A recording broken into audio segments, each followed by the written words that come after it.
brought to you by Nova शुद्ध घी। जब जब खाए दिल खुश हो जाए, सदियों का नोवा शुद्ध देसी घी, सपना स्वस्थ भारत का। I love घी। मैं स्वयं कंप्यूटर साइंस बैकग्राउंड से, मैं सॉफ्टवेयर इंजीनियर के बैकग्राउंड से हूं। जब सिस्टम के अंदर प्रीलोड की रिक्वायरमेंट होगी तो डिसेबल करने के बाद भी सारे फीचर्स डिसेबल होंगे कि नहीं होंगे, किसी यूजर्स को ये बात पता नहीं चलेगी।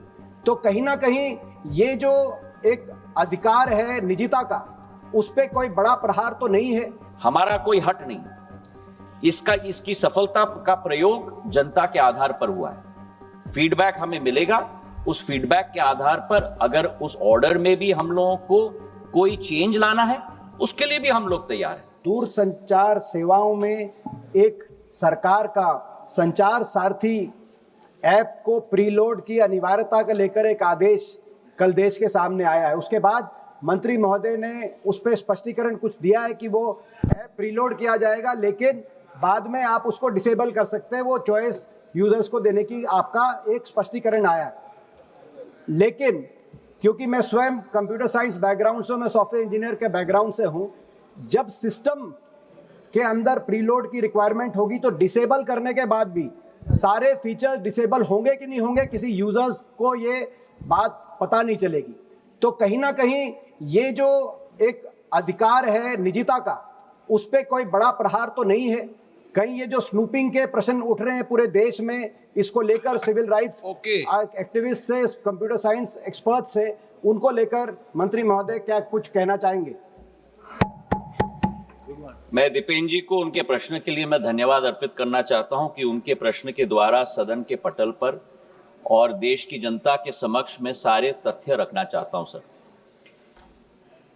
दूरसंचार का क्षेत्र एक बहुत बड़ा माध्यम है लोगों को विश्व के साथ जोड़ने का, और आज देश के अंदर हमारे 1 बिलियन यूजर्स हो चुके हैं सर। लेकिन जहां सकारात्मक उपयोग भी किया जाता है, ऐसे कई तत्व हैं जो इसका नकारात्मक उपयोग भी करते हैं। और सरकार का दायित्व तो होता है कि देश की जनता और हर नागरिक को उस नकारात्मक प्रयोगों से हम लोग और तत्वों के से हम लोग जोड़ पाएं और सुरक्षित रख पाएं। इसी सोच के साथ संचार साथी पोर्टल की हमने शुरुआत की थी सर 2023 में, और संचार साथी ऐप का प्रयोग हमने 2025 में हम लोग ने शुरुआत किया। अब संचार साथी क्या है? संचार साथी एक ऐसा ऐप है जिसके आधार पर, जन भागीदारी के आधार पर, आज देश की एक एक जनता और नागरिक अपने आप को सुरक्षित रख सकता है फ्रॉड से, स्टोलन मोबाइल से, अपने स्टोलन मोबाइल को रिकॉर्ड कर सकता है, रिपोर्ट कर सकता है। और 20 करोड़ हिट सर हमारे पोर्टल पे हुए हैं, करीब 1.5 करोड़ ऐप डाउनलोड हुए, और इसी के आधार पर जन भागीदारी, इसकी सफलता सॉफ्टवेयर तो हमने बनाई है सरकार ने, पर इसकी सफलता का श्रेय अगर किसी को जाता है तो जनता को जाता है सर, क्योंकि उनके उपयोग के आधार पर ही हम लोग सफल हो पाए। और आज मैं रिकॉर्ड पे रखना चाहता हूं कि इस ऐप और पोर्टल के आधार पर 1.5 करोड़ मोबाइल कनेक्शन देश के अंदर डिस्कनेक्ट हुए हैं जो फ्रॉडुलेंट हैं, क्योंकि जनता ने रिपोर्ट किया है। करीब 26 लाख स्टोलन हैंडसेट हम लोग ने ट्रेस किए, 7 लाख स्टोलन हैंडसेट जो उपभोक्ता है उसे हमने वापस भी कर दिया है, और 41 लाख मोबाइल कनेक्शन डिस्कनेक्ट हुए हैं, 6 लाख फ्रॉड हम लोग ने ब्लॉक किए।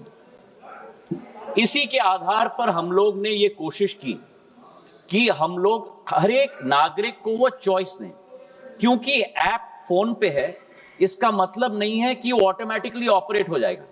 जब तक मैं उपभोक्ता के रूप में उसमें रजिस्टर ना करूं, तब तक वो ऑपरेट नहीं होगा। और मैं उपभोक्ता के आधार पर, जैसे मेरे फोन पर सर ढेर सारे ऐप्स होते हैं, मैं उस ऐप को भी दबा के मैं डिलीट कर सकता हूं।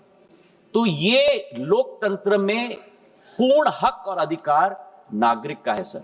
हम लोग ने केवल ये ऐप सभी को उपलब्ध कराने के लिए कदम लिया है।